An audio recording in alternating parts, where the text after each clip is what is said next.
এই এভরিওয়ান, তোমরা সবাই কেমন আছো? আমি খুব একটা ভালো নেই। এই দুদিন ধরে আমার সাথে অনেক কিছু ঘটেছে। তো এখন আমি আমার বাবিকে নিয়ে ডাক্তার দেখাতে যাচ্ছি। এই দুদিন আমার সাথে যা যা ঘটেছে আমি তোমাদের বাড়ি এসে সব জানাচ্ছি। খুবই খারাপ ঘটেছে আমার সাথে। দাও তো বৌদি টিপটা ওকে। দূর তো করবি না। যাচ্ছ ভাবি? ডাক্তার দেখাতে যাচ্ছ? চলো আমরা ডক্টরের কাছে যাই। চলো।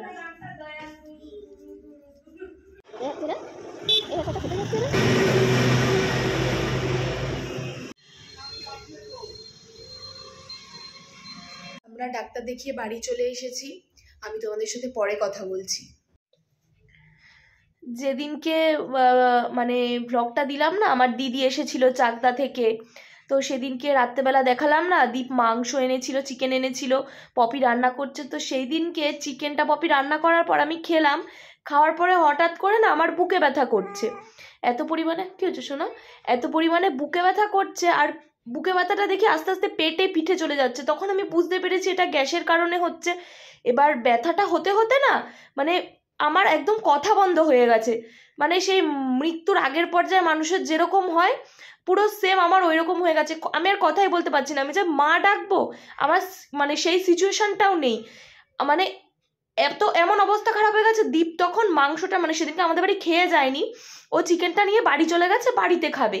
এবার ও সবে তখন নাকি খেতে বসেছে। আমি ওকে ফোন করেছি, মানে আমি কথা বলতে পারছি না যে আমি হসপিটালে যাব, তাড়াতাড়ি আসো। এবার ও আমার কথা শুনেই বুঝতে পেরেছে নিশ্চয়ই সেরকম কিছু হয়েছে, তার জন্য ও আমাকে ডাকছে। এবার ও তো খাওয়া ফেলে চলে এসছে। মানে সেদিনকে আমি কি মা একটু দাঁড়াও, সেদিনকে আমি মানে আমার ছেলের মুখের দিকে তাকিয়ে আমি শুধু কান্না করছি। আমি আমার ছেলের মুখটা আবার দেখতে পাবো তো হসপিটাল থেকে এসে। মানে আমার এমন অবস্থা হয়ে গেছিল। দীপ বাইরে এসে বাইকে হর্ন দিচ্ছে, আমি মানে গেটে তালা দেওয়া হয়ে গেছে, যেহেতু অনেক রাত হয়ে গেছে, 11:30 বাজে তখন। গেটে তালা দেওয়া হয়ে গেছে। আমি ওই গেটের সামনে বসে মানে শুয়ে পড়েছি মেঝেতে। আমার দাঁড়ানোর ক্ষমতা ছিল না। এবার বাবিকে কে রাখবে? মা তো আর আমার সাথে যেতে পারবে না হসপিটালে। বাবিকে মা রেখেছিল, বোন আমার সাথে হসপিটালে গেছে। মানে বোন দিদি থাকলে যা হয়, এরা হচ্ছে মায়ের সমান, তোমরা জানোই তো। আমার মায়ের কাজটা সেদিনকে ওই করে দিল, ও আমার সাথে গেছে। এবার দীপ তো গেছে ঠিক আছে, ও আমার হাজবেন্ড। এবার বোন দিদি বা মা কেউ না গেলে আমি না সাহস পাই না। তাই বোন গেছে, একটা সাহস পেয়েছি। এবার বোন ছিল, বোনের সাথে সাথে বোন পলাশকে ফোন করেছে, মানে ওর বয়ফ্রেন্ডকে। ও চলে এসছে ওই রাত্রেবেলা। ও তখন অফিস থেকে বাড়ি ফিরছিল, কাঁচরাপাড়ায় ছিল। ওখান থেকে ও কাঁচরাপাড়ায় বাইক রাখে, তো বাইক নিয়ে সোজাও আমাদের মানে হসপিটালে চলে এসেছে, জাগুলি হসপিটালে চলে এসেছে। এবার আমাকে ইঞ্জেকশন দিল, 2খানা ইঞ্জেকশন দিল, বললো কিছুক্ষণ অবজারভেশনে থাকতে কমে যাবে। তো আমি কিছুক্ষণ বসলাম, 15-20 মিনিট, কমে গেছে। এবার আমি বাড়ি চলে আসলাম, যে এরকম গ্যাসের ব্যথা অনেকেরই হয়, বাড়ি চলে আসলে ঠিক কমে যাবে। এবার চলে এসেছি। এবার খুব জোরে যখন নিঃশ্বাস নিচ্ছিলাম ব্যথা তখনও ছিল। আমি ভাবছি ওষুধটা সবে গেছে, ঠিক কমে যাবে, ইঞ্জেকশন যেহেতু দিয়েছে। তো কমে গেছিল। এবার পরের দিন আমার শুধু ঘুম পাচ্ছে, সারাটা দিন শুধু ঘুম পাচ্ছে, আমি ঘুমিয়ে গেছি। তোমরা বললে বিশ্বাস করবে না, সেদিনকে আমি স্নানও করিনি ঘুমের ঠেলায়। পরের দিন মানে পরের দিনের কথা বলছি, এত ঘুম হচ্ছে, সারাদিন ঘুমিয়েছি, আমি স্নানও করিনি। সেদিনকে ব্যথা নেই। পরের দিন আবার সকালবেলার থেকে, পরের দিন সকালবেলার থেকে ব্যথা হয়েছিল না আবার? না, হ্যাঁ, পরের দিন সকাল, সেদিনকে পুরো ঠিক ছিলাম। পরের দিন সকালবেলাতে আপেল খেয়েছিলাম দুপুরবেলা। আপেল খাওয়ার পর থেকে আবার প্রচণ্ড ব্যথা শুরু হয়েছে। মানে সেই কি ব্যথা, আমি টিকতে পারছি না। এবার তাড়াতাড়ি সেদিনকে দীপ অফিসে গেছে। এবার ও কি করে যাবে? সেদিনকে আবার বোনের সাথে টোটো করে আমি হসপিটালে গেছি। এবার তখন আমার আর কি বর দীপ, ও আমার দেওরকে ফোন করে দিচ্ছে। দেওর তখন ডিউটি থেকে বাড়ি এসেছে সবে। ওকে ফোন করে দিয়েছে, যা এরকম পূজা হসপিটালে গেছে ওর বোনের সাথে, তুই যা, আমি তো বাড়ি নেই। তাই ও এসছে। এবার পপি ফোন করে দিয়েছে পলাশকে, পলাশও এসছে। এবার আমাকে আরেকটা ইঞ্জেকশন দিয়েছে ওখানে, মানে দুটো ইঞ্জেকশন একসাথে মিশে একটা ইঞ্জেকশন দিয়ে দিয়েছে। দুটো আর কি ওষুধ একটা ইঞ্জেকশনের মাধ্যমে পুশ করেছে। করার পর বসে আছি, আবার বলেছে অবজারভেশনে থাকতে। কিরে ব্যথাই কমছে না, 0.5 ঘন্টা হয়ে গেছে, 45 মিনিট হয়ে গেছে, আমার ব্যথাই কমছে না। এবার আমার দেওর গিয়ে ওখানে বলল যে ওর তো ব্যথা কমছে না, তাহলে কি করব?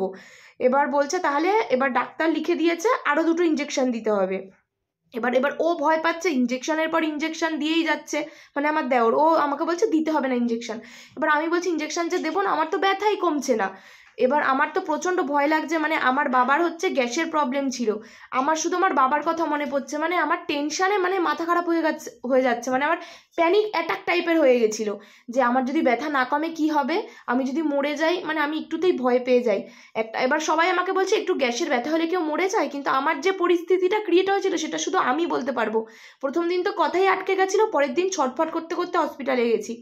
এবার কি হলো, ওরা গ্যাসের ইঞ্জেকশনটা দিল। এবার একটু ব্যথা কমেছে, সবাই বলছে কমে যাবে, এতগুলো ইঞ্জেকশন পেয়েছিস। তখন আমার হাজব্যান্ডও চলে এসছে হসপিটালে। এবার বলছে, ওরা সবাই বলছে কমে যাবে ব্যথা, বাড়ি চল। এবার আমিও ভাবছি তাহলে কমে যাবে ব্যথা, তখনও শ্বাস নিলে আমার ব্যথা করছিল। এবার বাড়ি চলে এসেছি, ব্যথাটা না কমে গেছে। এবার আমি ঘুমিয়ে পড়েছি, আবার আমার প্রচণ্ড ঘুম পাচ্ছে।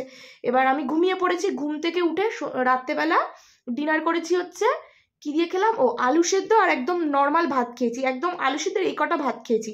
খাওয়ার পর 11:30-12টা বাজে আমার আবার ব্যথা করছে। এবার তো আমার ভয় ধরে গেছে, কিরে এতগুলো ইঞ্জেকশন দিল, ব্যথাই কমছে না, কি থেকে হচ্ছে। এবার ইঞ্জেকশনগুলো কাজ করার তো টাইম দিতে হবে, কিন্তু আমি এরম ইঞ্জেকশন আগেও দিয়েছি, ব্যথা কমে যেত। এবার আমার তো ভয় লাগছে ব্যথা কমে না কেন। রাত্রের বেলা তখন হট ওয়াটার ব্যাগ দিয়ে আমি পিঠে পেটে মানে যেখানে যেখানে ব্যথা আমি শেক করেছি। তা শেক করার পর দেখি আমার ব্যথাটা কমেছে কালকের থেকে, আর ব্যথাটা এখনো হয়নি, এখনো পর্যন্ত আমি মানে সুস্থ আছি, ভালো আছি।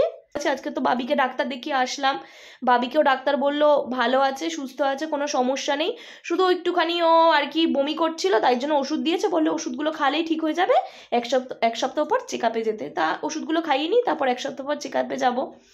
এবার তোমাদেরকে ঘটনাটা বললাম, আমি কেন 2-3 দিন ভিডিও অন করতে পারিনি। আর এই সব মুহূর্তে কারা ভিডিও করে এগুলো বলে আমি জানি না, কিন্তু আমি পারি না।